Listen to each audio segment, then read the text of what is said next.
Meskipun kinerja ekonomi sektor real terus membaik, tetapi kita harus tetap waspada terhadap perkembangan pandemi COVID-19,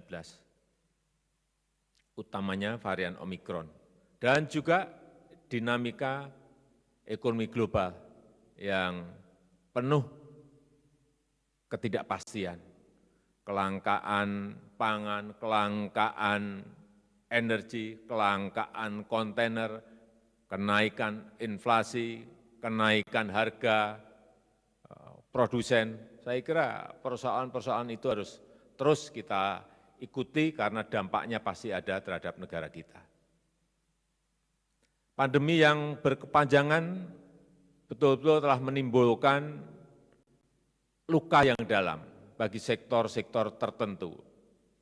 Dan di saat yang sama telah terjadi global supply chain disruption yang memicu peningkatan harga komoditas dunia dan menimbulkan inflasi global yang semakin tidak menentu. Diperlukan strategi penanganan yang lebih spesifik, ini harus detail dan efektif serta penuh kehati-hatian agar tidak mengganggu upaya-upaya pemulihan yang sedang kita lakukan.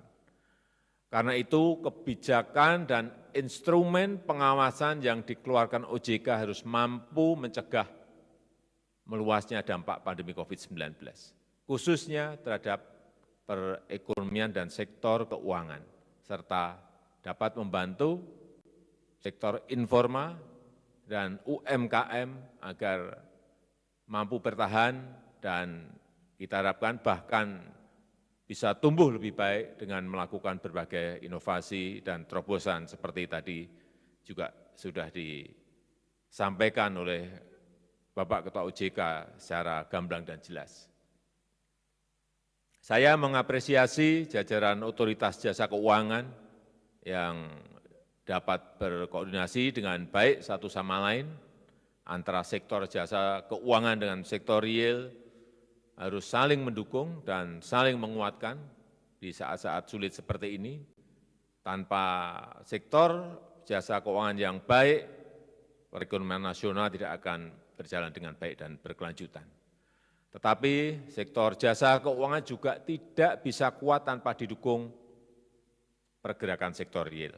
Jika sektor jasa keuangan hanya memikirkan keuntungan semata tanpa menggerakkan sektor real, akan berpotensi munculnya skema ponzi, munculnya investasi bodong, penipuan investasi dan sejenisnya, ragam model penipuan yang sangat merugikan masyarakat. Persoalan-persoalan seperti ini juga menjadi tugas kita bersama dengan OJK sebagai motornya.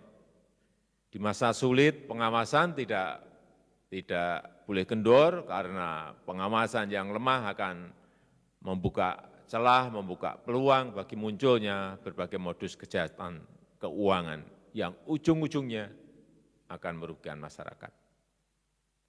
Hal seperti ini tidak boleh terjadi lagi.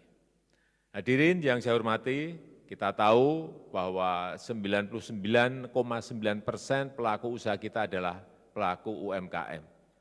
Meskipun jumlahnya besar sampai saat ini, porsi kredit di perbankan juga saya lihat masih belum berubah.